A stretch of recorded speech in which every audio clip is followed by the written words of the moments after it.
Have you ever imagined a battle so colossal that it shook the foundations of heaven itself? A war not fought with swords or armies, but with divine power, cosmic authority, and beings so magnificent they defy comprehension. What if I told you that the Bible itself describes such a war, an epic confrontation between Michael, the Archangel, and a terrifying cosmic dragon? What really happened on this celestial battlefield? And why has this story, so staggering, remained shrouded in mystery, almost hidden from plain sight? The book of Revelation paints this conflict with language both symbolic and literal. It speaks of Michael, a warrior angel of immeasurable might, leading the armies of heaven against a dragon. A being described as ancient, cunning, and filled with rage, the embodiment of chaos and rebellion. The stakes were unimaginable. This was not merely a quarrel among angels. This was the first cosmic rebellion, a war that determined the destiny of the universe itself. But who is Michael? The Bible tells us he is a protector, a leader, an archangel whose purpose is to defend God's order. His presence radiates authority and power, yet he is not merely a fighter. Michael embodies divine strategy, precision, and righteousness. When the war in heaven erupted, it was Michael who rose as the commander of light, rallying the heavenly hosts. And then there is the dragon. Revelation describes it as a great red dragon with 7 heads and 10 horns. Its scale of terror is almost impossible to fathom. Each head symbolizes authority over realms of chaos. Each horn represents influence over kingdoms and cosmic forces that Michael must confront. It is no ordinary enemy. It is the force of rebellion itself, ancient and determined. The imagery is staggering.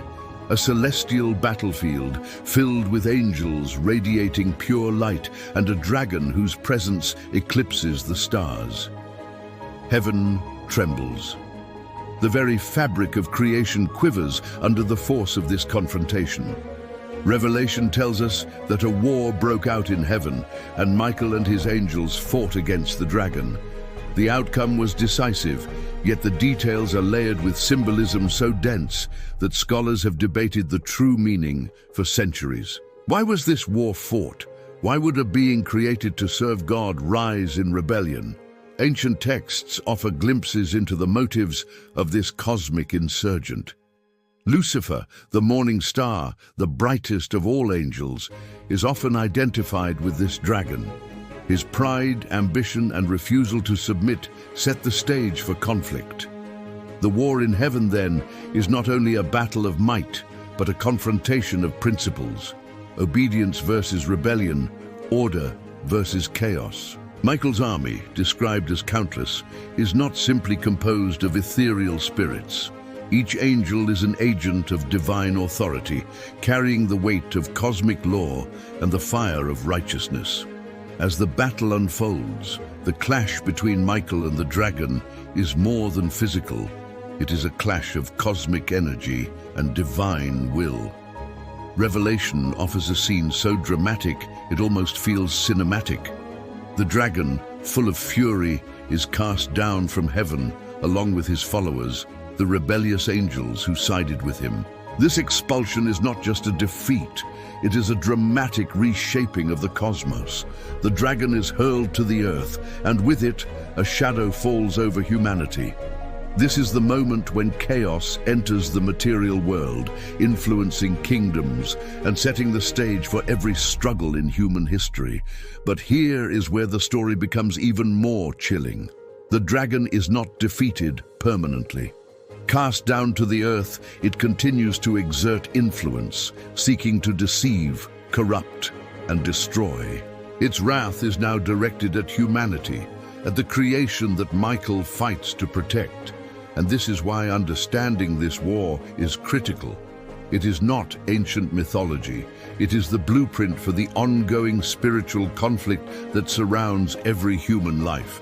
Consider the symbolism. 7 heads, 10 horns, 7 crowns. These numbers carry layers of meaning. The dragon is not random chaos. It is a structured rebellion, organized, intelligent, and terrifyingly methodical. Michael's victory, therefore, is not brute force alone. It is divine wisdom and unwavering obedience. The Book of Revelation is a warning as much as a narrative. Michael's triumph is eternal, yet it is also a call to vigilance. The dragon seeks to sway hearts, sow division, and corrupt morality. Recognizing the war in heaven is the first step to understanding the forces that shape our world.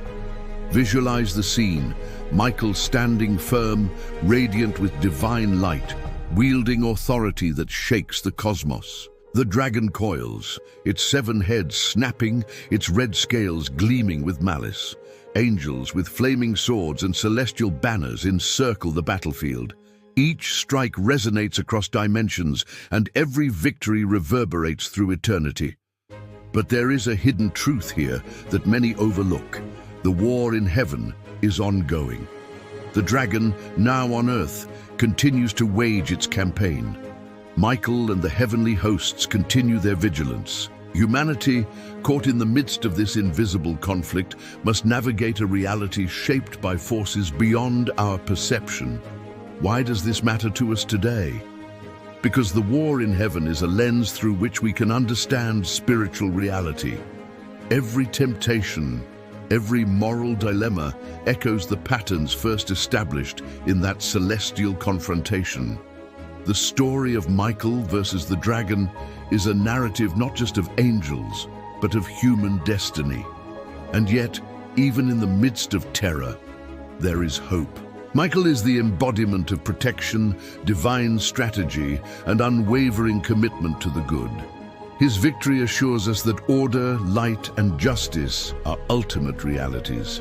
Even when darkness appears overwhelming, a higher power is guiding events.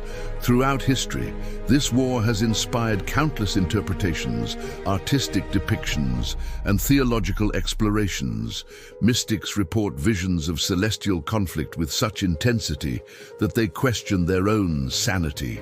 Even today, scholars debate the identity of the dragon, the nature of the battle, and the meaning of Revelation's cryptic symbols. And yet, the essence remains clear. This is the story of cosmic rebellion and divine justice. It is the tale of an archangel's courage, of order triumphing over chaos. Every verse and every symbol is a window into a reality that challenges our understanding. So the next time you read Revelation, envision the battlefield. Michael standing resolute, the dragon thrashing with fury. This is not myth, this is not fiction. This is a glimpse into the machinery of the universe, a revelation of the unseen conflict that underpins every epoch of human history. And if this narrative has stirred something deep within you, if it has sparked awe, fear, or wonder, you are not alone. The story of Michael and the dragon calls us to observe, to question, and to prepare. To align with forces of light that have been at work since time immemorial. Like, comment, share, and subscribe to continue exploring these hidden truths. The war in heaven is eternal, yet it is intimate. It shapes not only celestial realms, but the moral and spiritual contours of our own lives. The clash of Michael and the dragon is the archetype of every struggle between truth and deception. Understanding it is about seeing the patterns and discovering our place in a universe filled with both danger and divine guidance. And as the dragon rages and Michael stands vigilant, we are reminded that even in the darkest moments, there is a plan. The battle may be unseen, but its effects are everywhere, echoing in the hearts of humanity. Revelation gives us more than prophecy. It gives us perspective and an invitation to witness the eternal struggle.